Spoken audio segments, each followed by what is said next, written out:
Hello hello hello hello hello hello hello hello hello.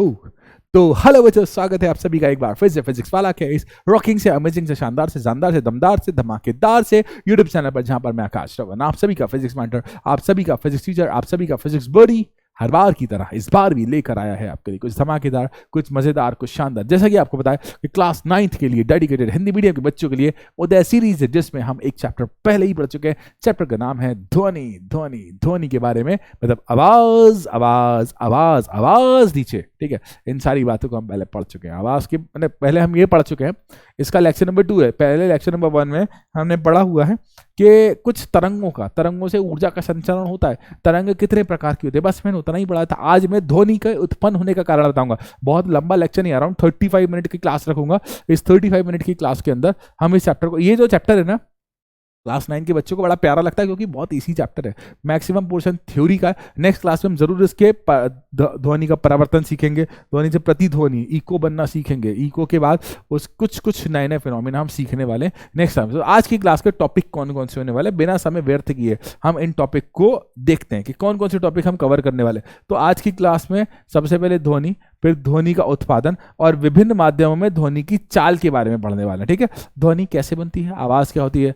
जैसा कि आप सभी ने कभी कभी सुना होगा कि बिग बॉस आते हैं कि आप कन्फ्यूजन रूम में आए, ऐसी आवाज आपने अक्सर सुनी होगी। उसके अलावा आपने सुना होगा तो हेलो बच्चों क्या हाल चाल। ये आवाज, ये ध्वनि के बनने का कारण क्या होता है, आज मैं उस कारण को, वैसे थोड़ी सी हिंट मैंने लास्ट लेक्चर में दी हुई है, आज मैं इस कारण को आपके सामने रखूंगा कि ध्वनि के बनने का कारण क्या है और ध्वनि के संचरण, ठीक है। कुछ कान की बातें भी करेंगे हम नेक्स्ट क्लास में। पहली बात, ध्वनि क्या है। ध्वनि एक प्रकार की ऊर्जा है। ध्वनि क्या है बच्चे, एक प्रकार की ऊर्जा है जो तरंगों के रूप में संचरित होती है। अब मैं जो बोल रहा हूं, क्या आपको वो, ये पीछे पढ़ना मत, क्या मैं आपको जो बोल रहा हूं, जैसे मैं आपको बोला कि स्काई इन द स्काई, क्या आपको ये लिखा हुआ दिखा? नहीं, स्काई इन द स्काई नहीं, आपको ये डायरेक्ट सुनाई दिया क्योंकि मेरे मुंह से जो मैंने बातें बोली ना, वो एक प्रकार की ऊर्जा है। वो एक प्रकार की ऊर्जा तरंगों के रूप में आपके कानों पर गई। अब तरंग क्या होती है? तरंग वो होती है जो एक स्थान से दूसरे स्थान तक ऊर्जा संचरण करती है। क्या करती है? एक स्थान से दूसरे स्थान तक ऊर्जा का ट्रांसफर करती है विदाउट कनेक्टिंग देम। मतलब अब मुझे अपने मुख से लेकर आपके कान तक ऊर्जा का ट्रांसफर करना है, तो मुझे अपने मुख से आपके कान को कनेक्ट करने की जरूरत नहीं है। डायरेक्टली ध्वनि जो जा रही है ना, वो तरंगों के रूप में आपके कानों तक पहुंच जाएगी। अब बेसिकली देखने की तरंगें अलग होती हैं, सुनने की तरंगें अलग होती हैं, ठीक है, समझने की तरंगें अलग होती है। तो ध्वनि जो होती है ना, वो सिर्फ और सिर्फ हमारे श्रवण का संवेदन उत्पन्न करती है। श्रवण मतलब आकाश श्रवण नहीं, सुनने वाला संवेदन उत्पन्न करती है, ठीक है, सुनने की संवेदना उत्पन्न करती है। उसके बाद ध्वनि ऊर्जा का ऐसा रूप है, ध्वनि जो है बेसिकली ऊर्जा का ऐसा रूप है जिसके कारण हम सिर्फ सुन सकते हैं। जिसके कारण अगर आप सोचो, मैं अक्सर मेरी क्लास में बोलता हूं कि क्या आप सभी को मेरी आवाज दिखाई दे रही है, तो आप बोलोगे नहीं दिखाई दे रही है। क्या आप सभी को मैं सुनाई दे रहा हूं? अगर आप 2 मिनट के लिए कान बंद कर लो और मैं दिखाई दे रहा हूं और मेरी आवाज सुनाई दे रही है, मैं आपको दिख रहा हूं। क्योंकि बच्चा, ध्वनि जो होती है ना, जो सुनने की संवेदना उत्पन्न करती है, उसे कहा जाता है ध्वनि। जैसे हम बोलते हैं, हमारे जो गले से आवाज निकलती है वो कहलाती है ध्वनि। आवाज, ये आवाज कहाँ जाती है? हमारे कानों को सुनाई देती है, हमारी आंखों को दिखाई नहीं देती है, ठीक है। तो जो तरंग होती है ना, ध्वनि तरंग, वो सिर्फ हमारे कानों को संवेदना उत्पन्न करती है। बेसिकली ध्वनि ऊर्जा का एक रूप है और ये ऊर्जा सिर्फ हमारे कानों को ही संवेदना, हमारी आंखों को कोई फर्क नहीं पड़ता। हमारी आंखों को, आप कभी किसी डीजे बॉक्स के सामने खड़े हो जाओ, आप खड़े रहोगे आंखें खोलकर, कोई फर्क नहीं पड़ेगा। लेकिन जब आप कान खोलकर खड़े नहीं हो पाओगे, आपको कान बंद करना पड़ेगा, क्योंकि जितनी अधिक ऊर्जा आ रही है आपके कानों को दिक्कत है। आपको कान, आंखें खोल के रख सकते हो, आंखें खोलने में कोई दिक्कत नहीं होती है, ठीक है। क्योंकि ध्वनि से आंखों को कोई फर्क नहीं पड़ रहा। ध्वनि से फर्क किसको पड़ रहा है? कानों को फर्क पड़ रहा है, क्योंकि ध्वनि ऊर्जा का एक ऐसा रूप है जो कि हमारे कानों को संवेदना देती है। कानों को संवेदना काहे की देती है? संवेदना कानों को सुनने की संवेदना देती है, ठीक है। बच्चा आगे बढ़ते हैं, ठीक है। अब ध्वनि का उत्पादन, पहली बात, ध्वनि बनती कैसे? ये जो आप मेरी आवाज सुन पा रहे हो, वो आवाज बनी कैसे? ध्वनि का उत्पादन होता है कंपन से, ठीक है, ठीक है। 1 मिनट के लिए फील करना, 1 मिनट के लिए फील करना। मैं ऐसे वाइब्रेट कर रहा हूं हाथों को, तो क्या बन रही है? ध्वनि। अब मैं बहुत तेज वाइब्रेट करूं तो आपको एक जैसी आवाज सुनाई देगी, तो क्या बन गई बच्चे? ध्वनि। तो ध्वनि के उत्पन्न होने का कारण क्या है? कंपन। ध्वनि के उत्पन्न होने का कारण क्या है? कंपन। मैं देखो यहां पर डांडिया खेलूं, आवाज थोड़ी थोड़ी सुनाई दे रही होगी। क्या उत्पन्न हो रहा है? कंपन। तो जब भी कंपन होता है, जब भी वाइब्रेशन होता है ना, तो क्या बनता है बच्चा? ध्वनि बनती है। आपने कभी किसी प्रकार की ध्वनि बनने वाला उपकरण देखा है? ध्वनि को बनाने वाला, मैं आपको बताऊं, आपने गिटार देखा होगा, आपने तबला देखा होगा, आपने वायलिन देखा होगा, आपने ड्रम देखा होगा। ये सारे के सारी ध्वनि उत्पन्न करने के उपकरण। क्या आपने कोई प्राकृतिक, क्या आपने कोई ऐसा प्राकृतिक उपकरण देखा है जो ध्वनि उत्पन्न करता है? हाँ, ईश्वर का दिया हुआ बहुत बड़ा तोहफा है ये, ठीक है, ईश्वर का दिया हुआ बहुत बड़ा तोहफा है। सबकी आवाज अलग अलग होती है। अच्छा, आजकल तो बहुत सारे अलग अलग ट्रेंड चल रहे हैं, पता नहीं किस किस को सुपरस्टार बना दी हमारे एआई ने। आजकल तो मोहे मोहे का ट्रेंड है, ठीक है, जैसे मुझे गाना गाने खड़ा कर दो और मैं गा दूं तो मेरा मोहे मोहे हो जाएगा, ठीक है। तो मैं नहीं गा रहा गाना, मेरी सुरीली आवाज है, ठीक, आप मुझे देख रहे हैं काफी है। तो ध्वनि उत्पन्न कैसे होती है? ध्वनि उत्पन्न होती है कंपन से, ठीक है। जब भी वस्तु कंपन करती, किसी प्रकार का वाइब्रेशन होगा, किसी प्रकार का कंपन होगा, तो बच्चे क्या उत्पन्न होगी? ध्वनि। मैंने आपको ताली, ये कंपन हो रहा है, ये कंपन हो रहा है, ये कंपन हो रहा है, तो कंपन से उत्पन्न होती है ध्वनि। चुटकी बजा रहे हैं हम, चुटकी आवाज में माइक के पास हम चुटकी बजा रहे हैं, हाँ, कैच हो रही है आवाज, तो ये क्या कंपन की वजह से क्या बन रही है? ध्वनि बन रही है। तो ध्वनि के उत्पन्न, अब हमारे गले में किसी प्रकार का कंपन हो रहा है, हाँ, हमारे गले में कुछ ऐसी ग्रंथियां उत्पन्न है, हमारे गले में कुछ ऐसी ऐसी ऐसी बायोलॉजिकल टर्म्स उत्पन्न है, जिसके कारण अभी टॉपिक आएगा, हम श्रवण यंत्र और इस ध्वनि यंत्र के बारे में पढ़ेंगे, ठीक है। श्रवण यंत्र, ध्वनि यंत्र के बारे में पढ़ेंगे। तो यहां पर कुछ है ऐसा छुपा हुआ है जो कि वाइब्रेट कर रहा है, और जब ये वाइब्रेट कर रहा है ना, तो हमारे पास नियंत्रण है उसका, उस वाइब्रेशन का नियंत्रण, जिसके कारण अपनी ध्वनि के बढ़ा सकते हैं और कम कर सकते हैं, ठीक है। तो ध्वनि जो है ना, कंपन से ही उत्पन्न होती है, और हमारे गले के अंदर भी किसी प्रकार का कंपन होता है। अधिक जानकारी के लिए कृपया कर बायोलॉजी वाले टीचर से इसके बारे में पूछें। हम तो फिजिक्स वाले हैं, फिजिक्स में जितनी ध्वनि के बनने के बारे में हम वो बताएंगे, लेकिन आप बोलो सर इसका ऑपरेशन करके दिखाओ, तो वो मैं नहीं करके दिखा सकता। तो ध्वनि का उत्पादन कैसे होता है? ध्वनि का उत्पादन तब होता है जब वस्तु क्या करती है? कंपन करती है। जब वस्तु क्या करती है बच्चे? कंपन करती है। अब बच्चे देखो, ध्वनि के उत्पादन के कौन कौन से तरीके हो सकते हैं, ध्वनि के बनने के क्या क्या तरीके हो सकते हैं? तो पहली बात, आपने सितार सुना होगा, सितार का छोटा भाई है गिटार, गिटार आपने कभी ना कभी सुना होगा। उसके अलावा एक सुंदर मधुर सी आवाज बांसुरी, ठीक है, बांसुरी में वो ट्यूब होती है, बांसुरी में एक पाइप होता है, उस पाइप में वायु के कण कंपन करते हैं, जिसके कारण क्या बनती है बच्चे?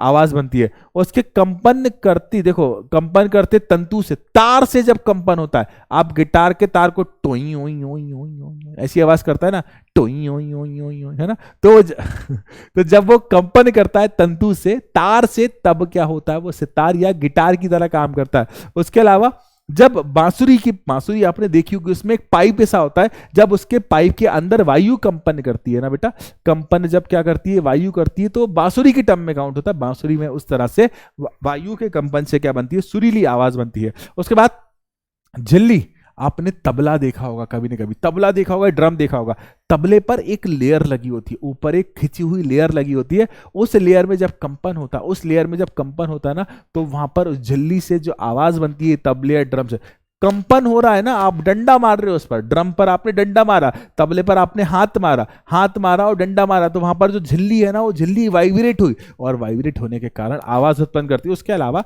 साइकिल सबने चलाई होगी, साइकिल जब हम चलाते हैं, ट्रिंग ट्रिंग ट्रिंग ट्रिंग ट्रिंग घंटी बजाते हैं, तो साइकिल की घंटी से भी आप क्या होता है, क्या उत्पन्न होता है बच्चे? उत्पन्न होता है साउंड। उसके अलावा वस्तुओं से घर्षण द्वारा, अब आप किसी चीजों को घिसते हो, थोड़ा थोड़ा साउंड प्रोड्यूस हो रहा है यहाँ पर, जब आप मैं हाथ को ऐसे, तो यहाँ पर दोनों घर्षण कर रहे हैं, तो घर्षण से भी क्या बनता है बच्चे? साउंड। इसके अलावा वस्तुओं को खुरच कर, मैं किसी चीज को खुरच कर बताऊं, रगड़ कर बता देता हूं, सुनना साउंड को, थोड़ा थोड़ा मुझे साउंड सुनाई दे रहा है यहाँ पर, शायद मैं माइक को पास डालूं, शायद आपको भी सुनाई दे, थोड़ा थोड़ा मुझे साउंड सुनाई दे रहा है। जब मैं इसको, इस पेन को इस बोर्ड के ऊपर रगड़ रहा हूं ना, तो क्या प्रोड्यूस हो रहा है बच्चे? साउंड प्रोड्यूस हो रहा है। तो ध्वनि उत्पन्न के क्या क्या तरीके पॉसिबल हैं? ध्वनि उत्पन्न के कंपन करते हुए तार से, कंपन करती हुई वायु से, कंपन करती हुई झिल्ली से, कंपन करती हुई प्लेट से। इन चारों में एक चीज कॉमन है, कंपन। ठीक है, वस्तुओं से घर्षण द्वारा और वस्तुओं को खुरचकर या रगड़कर, इन सारी वजहों से हम क्या बना सकते हैं, ध्वनि उत्पन्न कर सकते हैं। हमारे गले में कंपन हो रहा है, तार का कंपन हो रहा है, वायु का कंपन हो रहा है, जहां कंपन होगा वहां पर ध्वनि उत्पन्न होगी होगी होगी होगी होगी, क्योंकि इन सभी में हमने देखा कंपन। अब एक बात बताता हूं, पृथ्वी भी तो घूम रही है, पृथ्वी भी तो घूम रही है, क्या वो भी साउंड उत्पन्न करती है? तो हमारा जवाब है हम नहीं सुन पाते। कारण अभी आपको थोड़ी देर बाद बताने वाला हूं कि हम क्यों ऐसा नहीं, ऐसी क्या बात है जिसके कारण हम सुन नहीं पाते उस पृथ्वी की आवाज को। अब ध्वनि के संचरण, अब ध्वनि का संचरण अर्थात मैं बोल रहा हूं और आप सुन रहे हो, मेरे बोलने और आपके सुनने के लिए एक बहुत आवश्यक चीज है। क्या बोला बच्चे? मेरे बोलने और आपके सुनने के बीच में एक बहुत आवश्यक चीज है, वो है माध्यम। अगर माध्यम नहीं है ना तो आपको नहीं सुनाई देगी आवाज। अगर हम सारे चांद पर रहते होते, चांद पर मैं 75 डे चैलेंज लेता और रोज अपनी रील बनाकर डालता, मेरी आवाज नहीं आती आपको रील में। क्यों नहीं आती मेरी आवाज? क्योंकि चांद पर तो हवा ही नहीं है। हमारे बीच, आपके बीच में हवा है ना। आप मैं 1 मिनट के लिए फील करो, मैं आपके सामने खड़ा हूं, जब मैं आपके सामने खड़ा हूं तो मैं कुछ बोल रहा हूं और वो बोली हुई बातें आपके कानों तक आ रही हैं। अब ये बोली हुई बातें आपके कानों तक क्यों आ रही हैं, आपके कानों तक कैसे आ रही हैं? क्योंकि आपके और मेरे बीच में एक चीज प्रेजेंट है, वो है हवा। अब ये हवा क्या करती है? हवा आपके और मेरी आवाज और आपके सुनने के बीच में एक माध्यम का काम करती है, क्योंकि ध्वनि को संचरित होने के लिए, ध्वनि को एक जगह से दूसरी जगह जाने के लिए, आवाज को एक जगह से दूसरी जगह जाने के लिए माध्यम की जरूरत पड़ती है। बिना माध्यम के ये नहीं जाती। किसी और प्लेनेट पर वातावरण ही नहीं है, आपको वहां मेरी आवाज ही नहीं आएगी, आपको आपकी खुद की आवाज नहीं आएगी। क्यों नहीं आएगी? क्योंकि वहां पर हमारे पास करेंगे बच्चे माध्यम। तो वह पदार्थ जिससे ध्वनि गुजरती है वो क्या कहलाता है? माध्यम। कौन से माध्यम हो सकते हैं? माध्यम ठोस भी हो सकता है, माध्यम गैस भी हो सकता है, माध्यम द्रव्य भी हो सकता है। आप पानी के अंदर जाके बोलो तब भी हमारी तक आवाज आएगी। मतलब हो सकता है स्पीड कम हो, लंबी दूरी ट्रैवल ना कर पाए, वो एक अलग कॉन्सेप्ट है, लेकिन उस कंडीशन में भी आवाज आएगी। गैस, ठीक है, गैस हमारे और आपके बीच में वायु है, वायु किस फॉर्म में है? गैस फॉर्म में। अब बात करते हैं हम ठोस की।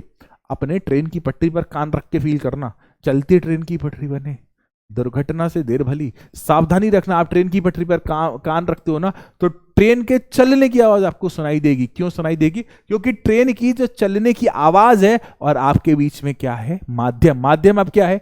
ठोस। ठीक है, माध्यम। तो ठोस, द्रव्य या गैस किसी भी प्रकार का माध्यम हो सकता है, किसी भी प्रकार का माध्यम संभव है। तो इस बात का याद रखना, ध्वनि के संचरण के लिए माध्यम की आवश्यकता पड़ती है, अर्थात बिना माध्यम के ध्वनि नहीं देगी। ठीक है, अब मैंने लास्ट क्लास में बताया था कि सूर्य पर अभी जो सन है ना, सन पर हजारों एटम बम फूट रहे हैं कंटिन्यू, इतने सारे न्यूक्लियर फिजन, न्यूक्लियर फ्यूजन वहां पर होते हैं, तो वो एटम बम कितनी तेजी में फूटते होंगे, तो उसकी आवाज हमारी तक क्यों नहीं आती? तो सिंपल सा जवाब है रे, क्योंकि पृथ्वी और सन के बीच में, पृथ्वी और सूर्य के बीच में क्या है? वैक्यूम है। और वैक्यूम जब है तो वैक्यूम में से मतलब निर्वात है, वहां कुछ भी उपलब्ध नहीं है, वायु भी उपलब्ध नहीं है। और जब वायु भी उपलब्ध नहीं है तो आवाज हमारे तक कैसे आएगी? क्योंकि आवाज को क्या चाहिए? माध्यम। आवाज को क्या चाहिए भाई साहब? माध्यम। अब देखो, पिछली क्लास की बातों को याद करो, हमने कहा था कि जब एक वस्तु कंपन करती है तो इसके आसपास के कण भी क्या करने लगते? कंपन करने लगते हैं। जैसे मैं यहां खड़ा हुआ हूं, आपने यहां से आवाज दी, मैं आगे बढ़ा, अगले वाले कण को कंपन देकर वापस आ गया। यही बात मैंने बोली थी। आपने यहां से ऊर्जा दी, मैं आगे बढ़ा, आगे वाले कण को आगे बढ़ाया और फिर क्या आ गया? वापस आ गया। तो ध्वनि के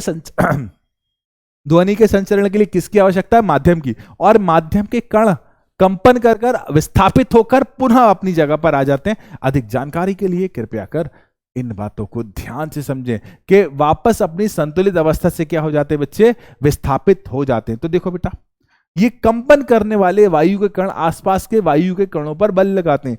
मैंने आवाज, देखना, मैंने आवाज बोली तो एक कण ने आवाज को आगे बढ़ाया और बढ़ाने के बाद वापस आ गया। अब वो आगे वाले कण ने आवाज ली, आगे बढ़ाया और वापस, मैं 1 मिनट फील दिला रहा हूं, फिर वापस आ गया, फिर अगले कण में दी, आवाज दी और वापस आ गया। ठीक है, तो ये जो प्रोसेस है ना, कणों के माध्यम के जरिए, माध्यम के कणों के जरिए, माध्यम है ना, इसके कणों के जरिए आवाज आपके कानों तक पहुंच रही है। तो अगर मैं बोल रहा हूं ना तो माध्यम के कण भी कुछ ना कुछ कंपन जैसे संबंध बातें कर रहा है। ठीक है, अब बच्चे देखो, ये प्रक्रिया तब तक चलती है जब तक ध्वनि हमारे कानों तक नहीं पहुंच जाती। कानों तक पहुंची, ये प्रक्रिया खत्म, सारे के सारे आराम में आ जाएंगे, सारे के सारे आराम में आ जाएंगे, सारे के सारे विराम में आ जाएंगे। तो बेटा आवाज को हमारे तक पहुंचने के लिए एक बहुत आवश्यक वस्तु है, आवाज को हमारे तक पहुंचने के लिए एक बहुत इंपॉर्टेंट कॉन्सेप्ट है, माध्यम की आवश्यकता होती है।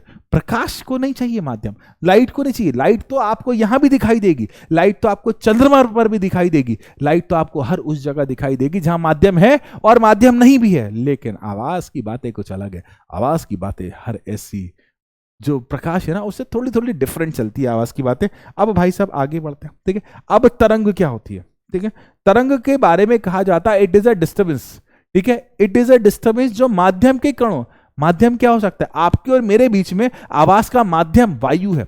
तो तरंग क्या होता है, माध्यम के कणों में गति करता है, ठीक है। जो माध्यम के कणों में क्या करता है बच्चे, गति करता है। और बेसिकली तरंग की सहायता से हम एक बिंदु से दूसरे बिंदु तक ऊर्जा पहुंचा सकते हैं। आप एक मिनट फील करो, आप मुझे देख पा रहे हो क्या, मैं आपकी आंखों तक चलता हुआ आ रहा हूं? नहीं, मेरी आंखों से प्रकाश किरण टकराकर आपकी आंखों तक पहुंच रही है, ठीक है। तो ये जब आप मेरी आंखों से टकराकर आपकी आंखों तक पहुंच रही है, तो मतलब कुछ तरंग के रूप में, कुछ वेव के रूप में, कुछ पार्टिकल के रूप में कुछ ना कुछ चीज तो आपकी तरफ चलती हुई आ रही है, जो मेरे से टकराने के बाद ऊर्जा आपकी आंखों तक पहुंचा रही है। और ना मैं आपके कांटेक्ट में हूं, ना ही आप मेरे कांटेक्ट में हो, लेकिन स्टिल आप मुझे देख पा रहे हो। तो दो चीजों को डायरेक्टली कांटेक्ट में लाए बिना ऊर्जा का संचरण करने के लिए हमें तरंग की आवश्यकता पड़ती है। और हम इस तरंग के संचरण की आवश्यकता के बारे में बहुत सी चीजें जानते हैं। आप एक मिनट के लिए फील करो ना, नेटवर्क है, नेटवर्क, हम नेटवर्क का यूज करते हैं ना, नेटवर्क किसी भी आप सर्विस प्रोवाइडर का नेटवर्क यूज करते हो, उसकी सहायता से आप एक स्थान से दूसरे स्थान तक नेटवर्क पहुंचाते हो,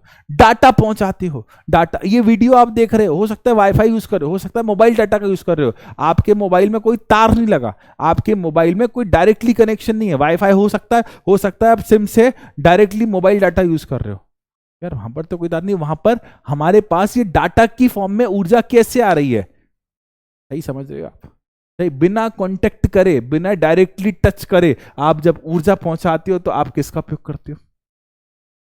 बिल्कुल, ठीक है। तो ऊर्जा के संचरण का, ऊर्जा के ट्रांसफर का एक ऐसा जरिया जिसमें हम डायरेक्टली जहां से ऊर्जा भेजना है और जहां ऊर्जा ग्रहण करना है, इनके बीच कांटेक्ट नहीं करते, ठीक है। डायरेक्ट कांटेक्ट नहीं करते, ठीक है बेटा। ये थी तरंग, ठीक है। अब जो ध्वनि तरंगे होती है ना, वह कैसी तरंग होती है बच्चे? अनुदैर्ध्य तरंगे होती है, ठीक है। अब बच्चे बेसिकली जब ये कंपन करती है ना, जब एक वस्तु कंपन करती है तो अपने आसपास की वायु को क्या कर देती है बच्चे? संपीड़ित कर देती है। इस प्रकार एक उच्च घनत्व या दाब का क्षेत्र बनता है जिसे संपीड़न कहते हैं, ठीक है। तो जब उच्च घनत्व का दाब का क्षेत्र बनेगा जिसे क्या बोलेंगे? संपीड़न बोलेंगे बेटा, इस है ना।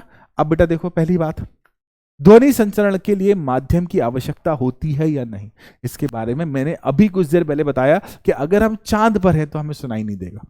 क्यों नहीं सुनाई देगा? क्योंकि वहां पर माध्यम नहीं है, ठीक है। अगर हम एक मिनट के लिए फील करो, आपने और मैंने मंगल ग्रह पर जमीन ले ली, आजकल बहुत ट्रेंड है कि दूसरे प्लेनेट पर जमीन लेना। आपने और मैंने ले लिया 10 बाय 10 का प्लॉट, बहुत है यार, मैं अकेला रह रहा हूँ, 10 बाय 10 मेरे लिए बहुत है। 10 बाय 10 का प्लॉट, 10 बाय 10 मीटर की बात कर रहा हूँ। तो मैंने 10 बाय 10 मीटर का मैं एक प्लॉट ले लिया, आपने ले लिया 100 बाय 100 मीटर का प्लॉट। अब मेरे घर में चीनी खत्म हो गई, अब मैं तो 10 बाय 10 वाला हूं, आप तो 100 बाय 100 वाले हो, तो मैं पड़ोस में से आऊंगा, भाई साहब चीनी दे दो। तो देखो मैं कैसे, मैं बोल रहा हूं और आप देख रहे हो, क्या आपको मेरी आवाज आ रही है? किसी और प्लेनेट पर क्या आपको मेरी आवाज आ रही है? किसी और नहीं आ रही है आवाज, क्यों नहीं आ रही? अरे वहां वायुमंडल ही नहीं है। जब वायुमंडल ही नहीं है तो आवाज आप तक पहुंचेगी कैसे? क्योंकि माध्यम ही नहीं है। तो पहली बात, ध्वनि तरंगों को एक स्थान से दूसरे स्थान तक जाने के लिए माध्यम की आवश्यकता पड़ती है। अगर माध्यम नहीं है तो भूल जाओ आवाज को सुनना, अगर फिर आप आवाज को नहीं सुन पाते। मैंने अभी बताया था सूर्य पर इतने सारे धमाके हो रहे हैं, आवाज नहीं आ रही क्योंकि माध्यम ही नहीं है। तो मेरे बच्चों, चंद्रमा या बाह्य अंतरिक्ष में से ध्वनि सुनाई नहीं देती है क्योंकि ध्वनि तरंगों के संचरण के लिए माध्यम की आवश्यकता होती है। और जबकि चंद्रमा या बाह्य अंतरिक्ष में वायुमंडल ही नहीं होता, और जब वायुमंडल ही नहीं होता तो ध्वनि का संचरण भी नहीं होता। अब निर्वात क्या है? निर्वात हर एक वस्तु की अनुपस्थिति, निर्वात मतलब वायु भी ना हो जहां पर, वो क्या है बच्चे? निर्वात होती है। अतः ध्वनि संचरण के लिए माध्यम की आवश्यकता पड़ती है, पड़ती है, पड़ती है, याद रखना। वैसे मैंने इसका एक्सपेरिमेंट किया होगा, मैंने एक बॉटल ली, ठीक है, बॉटल होती है ना, कांच की बॉटल ली, कांच की बॉटल के अंदर एक बैल लगा दी, बैल है ना, बैल आप समझ गए हो कि घंटी लगा दी और उसको पैक कर दिया। नॉर्मल बॉटल की बात कर रहा हूँ, उसे बजाया, टन कैसे बजाया, लाइक उसको ऐसे ऐसे रोटेट कर दिया तो मुझे आवाज सुनाई दी, ठीक है। अब मैंने करा क्या, उस बॉटल से हवा भी निकाल ली। हवा निकाली जा सकती, निर्वात बनाया जा सकता है। जब मैंने उस बॉटल से हवा में निकाली और मैंने उसे तब बजाया तो तब उसकी आवाज नहीं आई थी। क्यों नहीं आई थी? पहले हवा उपस्थित थी, तो हवा उपस्थित थी तो वो क्या थी? माध्यम। अब दूसरी स्थिति में जब मैंने हवा में निकाली तो माध्यम भी चला गया, अब आपको सुनाई नहीं देगी आवाज। ठीक है, तो बेटा ध्वनि तरंगों के संचरण के लिए किसकी आवश्यकता होती है बच्चे? ध्वनि तरंगों के संचरण के लिए आवश्यकता होती है किसकी? माध्यम की। अब बेटा ये तरंग में पढ़ा चुका, अब ध्वनि तरंग के अभिलक्षण, तरंग दैर्ध्य, ठीक है, आवृत्ति, आयाम, आवर्तकाल, तरंग वेग, एक एक करके सारी बातें बताता हूं। ध्वनि तरंगों को अंग्रेजी में कहते हैं वेवलेंथ और इसे लैम्डा से रिप्रेजेंट किया जाता है। एक श्रृंग या श्रृंग के बीच की दूरी, एक गर्त या गर्त के बीच की दूरी, या फिर एक तरंग की लंबाई तरंग दैर्ध्य कहलाती है। फिर से, एक श्रृंग या श्रृंग के बीच की दूरी मतलब मैक्सिमम पॉइंट या मैक्सिमम पॉइंट के बीच की दूरी, या एक गर्त या गर्त के बीच की दूरी तरंग दैर्ध्य कहलाती है। इसे लैम्डा से रिप्रेजेंट करते हैं और इसका जो सिंबल लैम्डा होता है और इसको अलग अलग जगह पर अलग अलग तरीके से नापते हैं। कभी कभी आप देखोगे जरूरत होगी तो मीटर में भी नापोगे, कभी कभी एंगस्ट्रॉन्ग में भी नापोगे। कौन साइज यूनिट जहां पर जैसी जरूरत होगी आप वहां पर वो यूज करोगे। तो बेटा तरंग दैर्ध्य को लैम्डा से रिप्रेजेंट किया जाता है और श्रृंग श्रृंग के बीच या गर्त गर्त के बीच की जो आयाम मैक्सिमम पॉइंट की जो दूरी होती है उसे बोला जाता है तरंग। अब आवृत्ति क्या होती है? आवृत्ति 1 मिनट के लिए फील करना, मैं आपको बताता हूं। ठीक है, आप टाइमर लगाना और गिनना मैं 1 सेकेंड में कितनी ताली बजाता हूं। अब बोलोगे सर 5 ताली बजाई आपने, तो ये 5 क्या है? आवृत्ति है। अगर मैं अब 10 ताली बजाऊं, मतलब 10 ताली बजाने में मैंने 2 सेकंड का टाइम लिया तो मैं 2 ताली बजाई, तो ये 2 क्या है? आवृत्ति। 1 सेकंड में कितनी बार कंपन हो रहा है, ठीक है, 1 सेकंड में कितनी बार कंपन हो रहा है वो क्या कहलाता है बच्चे? आवृत्ति। ये क्या कहलाता है बच्चे? आवृत्ति। तो 1 सेकंड में कुल कंपनों की संख्या क्या कहलाता है बच्चे? आवृत्ति। अब है अगला आयाम। आयाम का मतलब मैक्सिमम वैल्यू, आयाम का मतलब पीक वैल्यू। तो ध्वनि तरंग की मैक्सिमम वैल्यू को क्या बोलते हैं बच्चे? आयाम। ठीक है, मैक्सिमम वैल्यू आयाम, एम्पलीट्यूड बोलते हैं। अगला आवर्तकाल, ध्वनि तरंगों का एक कंपन करने में जो समय लगता है ना उसे बोलते हैं आवर्तकाल। एक आवर्त का मतलब हो गया कंपन, काल मतलब समय, तो एक कंपन में जो समय लगा दैट इज कॉल्ड आवर्तकाल। ठीक है, तरंग वेव, ठीक है, एकांक समय में तरंग द्वारा तय की गई दूरी, तरंग द्वारा तय की गई दूरी के सापेक्ष आप क्या नापते हो? तरंग वेव, वेव स्पीड। ठीक है, क्या बोलते हैं इसे? Wave speed. समय के सापेक्ष इससे नापा जाता है कि कितनी लंबाई ट्रैवल करती है। एक बार फिर से, तरंग दैर्ध्य श्रृंग श्रृंग या गर्त गर्त के बीच की दूरी या फिर प्रारंभिक बिंदु और अंतिम बिंदु के मध्य की दूरी। ठीक है, आवृत्ति 1 सेकंड में कुल कंपनों की संख्या, आयाम मैक्सिमम वैल्यू, आवर्तकाल 1 चक्कर लगाने में 1 कंपन करने में लगा समय, और तरंग वेव जिस गति से तरंग चल रही है उसे तरंग वेव कहते हैं, तरंग गति भी कहा जाता है। ये सारी परिभाषाएं आपके किसी न किसी प्रकार से काम आएगी। अब ये शोर क्या होता है आपकी क्लास में? यार आप लोग जब क्लास में बैठते होगे ना तो आपके टीचर जो होगी ना, स्कूल वाली टीचर या आपके कहीं के भी फ्रेंड्स होंगे, आप लोग घर में भी ऐसा करते होंगे। अगर आपके कजन्स आ गए, आपके 12-15 दोस्त इकट्ठे हो गए तो चिल्ला चौट करके पूरा घर उठा लेते होंगे, ऐसा करते होंगे। ठीक है, तो वो होता है शोर। ऐसी आवाज, ऐसी ध्वनि जो हमारे कानों को अच्छी नहीं लगती वो क्या कहलाती है? शोर। ठीक है, सिंपल सी बात है। ऐसी आवाज, ऐसी ध्वनि जो हमारे कानों को अच्छी नहीं लगती वो कहलाती है शोर। अच्छा, एक मैं आपको बात बताऊं, शोर सबके लिए अलग अलग हो सकता है। कैसे? यार आप तो बढ़िया तरीके से घर में बैठे बैठे वो नए नए गाने चला रहे हो, ठीक है, कि भाई साहब मैंने गाने जो तेज आवाज में चला रहे हो, बहुत तेज आवाज में चला रहे हो, ठीक है, वो म्यूजिक है, लेकिन मेरे लिए हो सकता है वो शोर हो। ठीक है, मतलब ये व्यक्ति व्यक्ति पर डिपेंड करने वाली बात है। ठीक है, व्यक्ति व्यक्ति पर डिपेंड करने वाली बात है शोर के बारे में।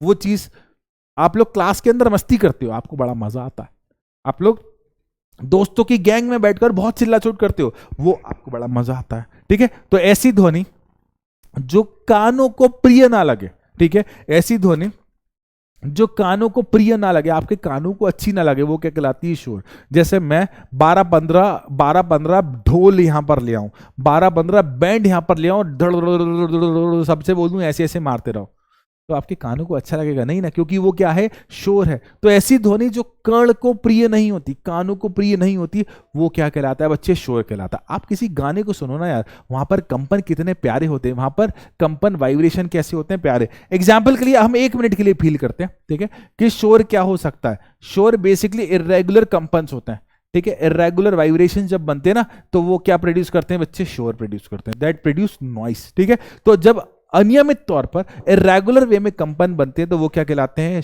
कॉमनली 80 डेसिबल से ज्यादा प्रबलता की ध्वनि शोर कहलाती है। मतलब जब 80 डेसिबल की से ज्यादा की बात होगी ना, जैसे 140 डेसिबल पर वो जेट उड़ते हैं, फ्लाइंग जेट 130-140 डेसिबल पर फ्लाइंग जेट उड़ते हैं, ये सारे के सारे क्या होते हैं? शोर कहलाते हैं। ठीक है, क्योंकि हमारे कानों को अच्छा नहीं लगता। हर वो आवाज जो हमारे कानों को अच्छी लगती है वो होती है संगीत, और वो हमारे कानों को जो अच्छी नहीं लगती वो क्या कहलाती है? शोर। एग्जाम्पल के लिए किसी टीचर को परेशान आपने जरूर किया होगा हिप हिप हो रे के नारे लगाकर। जब आप ऐसे नारे लगाते ही आप क्लास में शोर, गैंग बैठ गई भाई, लगे गाने गाने, चला जाता हूँ किसी की धुन में, ऐसे गाने गाने बैठ गए। अब वो आपको तो मजा आ रहा है क्योंकि आपके लिए तो म्यूजिक है, लेकिन मैं दूर से सुन रहा हूँ तो ना जाने कैसी कैसी अजीब अजीब आवाजें आ रही हैं, तो मेरे लिए क्या हो गया? शोर। तो अप्रिय आवाज जो आपके कानों को अच्छी ना लगे, जो आपको सुनने में सुकून आनंद ना मिले, वो क्या है? शोर। ठीक है, वो क्या है? शोर। ऐसा होता है ना यार कि जब दो तीन चार दोस्त मिलकर बातें करने लगते हैं तो एक भी बोल रहा है, दूसरा भी बोल रहा है, तीसरा भी बोल रहा है और चौथा बैठा हुआ है। अब चौथा तो, अरे यार तुम तीनों क्या शोर कर रहे हो यार, अरे तुम तीनों क्या शोर में लगे हो? क्योंकि वो तीनों की आवाज मिलकर उसको अच्छी नहीं लग रही। दैट इज कॉल्ड शोर। ठीक है, दैट इज कॉल्ड शोर। टीचर की आवाज तो शोर नहीं लगती ना तुम्हें, वो शोर काम का है। ठीक है, वो शोर आपकी जिंदगी बदलेगा। तो टीचर की आवाज अगर शोर लगती है ना, तो उस आवाज को संगीत समझ के सुना करो।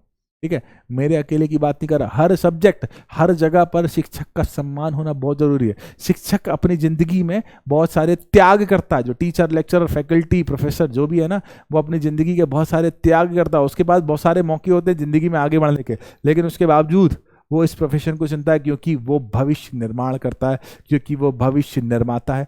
आपके भविष्य का निर्माण करने में टीचर सबसे ऊपर रहता है बेटा। तो उसका सम्मान किसी भी रूप में, चाहे वो आपको पढ़ाता हो, चाहे आपको वो नहीं पढ़ाता हो, उसका सम्मान बहुत जरूरी। मैं तो कहता हूं कि एक टीचर एक प्रकार का राष्ट्र निर्माता है। वो राष्ट्र के निर्माण में सहायता कर रहा है। यदि कोई व्यक्ति सुन रहा हो ना, तो एक टैगलाइन मेरी अपना ले कि टीचर सिर्फ एक शिक्षक नहीं है, शिक्षा ही नहीं दे रहा, वो राष्ट्र का निर्माण कर रहा है। और राष्ट्र के निर्माण की सबसे मजबूत, सबसे आवश्यक नींव जो है तो वो है शिक्षक। चाहे वो किसी भी क्षेत्र का शिक्षक हो, चाहे वो स्कूल का हो, चाहे वो कॉलेज का हो, या किसी भी क्षेत्र का शिक्षक हो, अगर टीचर राष्ट्र निर्माण करता है, अगर टीचर डायरेक्टली ऐसा नहीं करता, लेकिन वो राष्ट्र निर्माण की जो मजबूत नींव है, छात्र उनको तैयार कर रहा है। तो शिक्षक सिर्फ एक टीचर नहीं है, शिक्षक सिर्फ एक फैकल्टी नहीं है, शिक्षक एक सिर्फ प्रोफेसर नहीं है, वो आपका भविष्य निर्माता है और आपका भविष्य इस राष्ट्र के निर्माण को कर रहा है। तो शिक्षक एक प्रकार का राष्ट्र निर्माण करने में एक अभूतपूर्व सहयोग दे रहा है, जो सहयोग कोई भी नहीं दे सकता। तो उसका सम्मान करना बहुत आवश्यक है। ठीक है, ये मेरा संदेश है, मेरा आदेश है, मेरा निर्देश है, मेरा अनुरोध है। आप जो भी मान लो बेटा, रिस्पेक्ट डिजर्व करता है हर वो टीचर जो आपको पढ़ाता है, हर वो टीचर जो आपको नहीं पढ़ाता है। याद रखना इस बात को। ये मेरे मन की बात थी, आज बातों बातों में निकल गई, याद रखना। ठीक है, तो बेटा देखो, शोर क्या होता है? ऐसी आवाज, ऐसी ध्वनि, ऐसी प्रतिध्वनि जो हमें, प्रतिध्वनि नेक्स्ट टॉपिक में, नेक्स्ट क्लास में हम पढ़ेंगे, जो कि हमारे कानों को अच्छी नहीं लगती, वो क्या कहलाती है? शोर कहलाती है। क्या कहलाती है? शोर कहलाती है। अब भाई साहब अगले बात पढ़ते, संगीत। संगीत वो होता है जो हमें सुनने में मजा आता है, वही तो होता है संगीत। अब यार आपके घर में जो आपके पेरेंट्स होंगे, जो आपके घर के बड़े होंगे, पुराने गाने सुनते होंगे, नन्ना मुन्ना राही हूँ, देशिका सिपाही हूँ, उन्हें उसमें मजा आता है। आप लोग सुनते होंगे, डीजे वाले बाबू मेरा खाना बचा दे डीजे, वो आपका संगीत है। उनके लिए वो शोर हो सकता है, आपके लिए उनकी पसंद के गाने शोर हो सकते हैं। तो संगीत क्या होता है? ऐसी ध्वनि, ऐसी आवाज जो आपको सुनने में अच्छी लगे। मेरी आवाज तो पता नहीं आपको अच्छी लगती होगी। तो संगीत वो होता है जो कि आपके कानों को सुखद एहसास देता है। संगीत वो होता है जो कि आपके कानों को सुनने में मजा आता है। बेसिकली संगीत में जो कंपन होते हैं ना, वो नियमित होते हैं। बेसिकली संगीत में जो कंपन होते हैं ना, वो नियमित होते हैं। ऐसे हर कुछ नहीं होता है। ठीक है, कैसे होते हैं कंपन? नियमित होते हैं। तो वो क्या लगता है? संगीत सुनने में बड़ा मजेदार लगता है, कानों को बड़ा प्रिय लगता है। कभी कभी हम तेज आवाज में भी संगीत को सुनते हैं तो भी हमें बड़ा मजा आता है। ठीक है बेटा, तो शोर जो कानों को अप्रिय लगे, संगीत जो कानों को प्रिय लगे। ठीक है, अब अच्छा देखो, अब विभिन्न माध्यमों में ध्वनि की चाल। एक छोटी सी बात बताता हूं कि जो ध्वनि की सामान्य माध्यम में, हम जैसे कि अभी नॉर्मल मीडियम की बात करें, हवा की बात करें, तो कॉमनली 320, 330, 332 मीटर पर सेकंड ध्वनि की चाल हो सकती है। अच्छा, प्रकाश चलता है 3 × 10⁸ मीटर पर सेकंड, लेकिन ध्वनि 320, 330, 332 इसके आसपास की स्पीड से चलती है। अब बेटा देखो, ध्वनि की चाल, बहुत अच्छी बात है बेटा, ध्वनि की चाल पूरी तरह से माध्यम के गुणों पर निर्भर करती है। मतलब हमारे और आपके बीच में है क्या, हमारे और आपके बीच में हवा है तो ध्वनि की चाल कुछ और होगी, ठीक है। ध्वनि की, अगर आपके और मेरे बीच में पानी होता तो ध्वनि की चाल कुछ और होती है, आपके और मेरे बीच में बर्फ होता तो ध्वनि की चाल कुछ और होती है। तो ध्वनि की चाल इस बात पर डिपेंड करती है कि माध्यम के गुण क्या है, माध्यम के गुण क्या है बच्चे, क्या है। अब बच्चे ध्वनि की चाल डायरेक्टली अब 1 मिनट के लिए फील करना है ना। सर्दी के दिनों में मेरे यहाँ तो ऐसा होता है, ना जाने आपके ऐसा होता होगा, सर्दी के दिनों में रेलवे स्टेशन की आवाज तक आती है हमारे घरों में, धीमी आती है लेकिन आती है। ट्रेन अगर कहीं से जा रही है ना तो ट्रेन का सायरन भी हमारे तक पहुंचता है, धीमे आता है लेकिन आता है। तो बच्चे देखो, सामान्यतः ध्वनि का संचरण, ध्वनि की गति, ध्वनि का एक जगह से दूसरी जगह होने वाला प्रभाव माध्यम पर डिपेंड करता है। अब बच्चे देखो, गैसों में सबसे कम, द्रव्यों में ज्यादा और ठोसों में सबसे ज्यादा होती है। ध्वनि की जो चाल होती है वो सबसे अधिक कहां होती है बच्चे, ठोस में, उससे कम द्रव्य में, और सबसे कम किस में होती है, गैस में। अब बेटा देखो, ध्वनि की चाल तापमान बढ़ने पर बढ़ती है। ध्वनि की चाल, तापमान, 1 मिनट के लिए फील करो, गर्मी के दिनों में ध्वनि इतनी तेज चलती है कि हमारे से दूर पहुंच जाती है। सर्दी के दिनों में तापमान कम होता है, तापमान कम होता है तो इसकी गति धीमी होती है तो हमारे कान तक पहुंचती है, ठीक है। अब बेटा देखो, हवा में आर्द्रता, आर्द्रता मतलब नमी बढ़ने के साथ ध्वनि की चाल क्या होती है बच्चे, बढ़ जाती है, ठीक है। तो देखो, ध्वनि की चाल तापमान के साथ भी बढ़ रही है, ध्वनि की चाल आर्द्रता बढ़ने के साथ भी बढ़ रही है। तो बेटा देखो, ध्वनि की जो गति होती है ना वो 332 मीटर पर सेकंड के आसपास हो सकती है, ठीक है। अब देखो, वायु में ध्वनि की चाल 22 डिग्री सेल्सियस पर 344 मीटर पर सेकंड लिखिए। अच्छा, ये वैल्यू थोड़ी बहुत ऊपर नीचे हो सकती है, 343, 330 हो सकती है ऊपर नीचे। ये 344 22 डिग्री सेल्सियस पर ध्वनि की चाल वायु में, तो वायु में भी अलग अलग गुण हो सकते हैं, हो सकता है घनत्व ज्यादा हो सकता है घनत्व कम हो। ये सामान्य मान है, ये सामान्य मान है, जैसे हम न्यूमेरिकल में यूज कर सकते हैं हम, ठीक है। तो बच्चा देखो, बारिश के समय में ऐसा जरूर हुआ होगा, ठीक है, बारिश के समय में ऐसा जरूर हुआ होगा कि बिजली चमक गई, अब आएगी आवाज, तो हम अंदर भाग जाते थे, ऐसा जरूर हुआ होगा। ऐसा का कारण क्या है कि जो प्रकाश है ना बहुत तेज गति में चलता है। कितनी गति में, 3 × 10⁸ मीटर पर सेकंड। और ये देखो 344, तो 3 × 10⁸ मैं लिख के बताता हूं कितनी गति से चलता है। 1 2 3 4 5 6 7 8, 3 × 10⁸, ये किसकी, प्रकाश की, इससे रिप्रेजेंट करते हैं सी से। और हमारी ध्वनि की चाल कितनी है, 344, ठीक है। अब ये इतनी तेज गति से चल रहा है, इतनी तेज गति से और इतनी कम गति से, तो ये बहुत आगे पहुंच जाता है तब हमें आवाज सुनाई। प्रकाश जब बहुत आगे पहुंच जाता है तब हमें आवाज सुनाई देती है, क्योंकि इसकी गति देखो कितने अधिक मीटर में हो जाती है और ये बेचारा 344 मीटर ही चल पाता है। तो ध्वनि जो होती है वो थोड़ी कम गति में चलती है। इसके कारण ही प्रकाश जो होता है बिजली चमकने पर गर्जन से पहले दिखाई देने लगता है।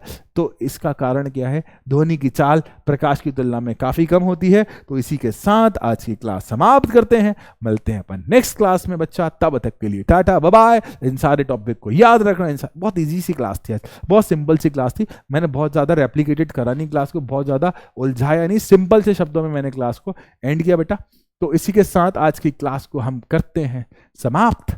मिलते हैं अपन नेक्स्ट क्लास में, आवाज बढ़ा दूं थोड़ी सी अपनी, मिलते हैं अपन नेक्स्ट क्लास में, तब तक के लिए टाटा बाय। ख्याल रखिएगा, मस्त रहिएगा, खुश रहिएगा, व्यस्त रहिएगा, हो सके तो जरूर किसी की एक छोटी सी मदद जरूर करिएगा। तो मिलते हैं अपन नेक्स्ट क्लास में, टाटा बाय बच्चों, बाय।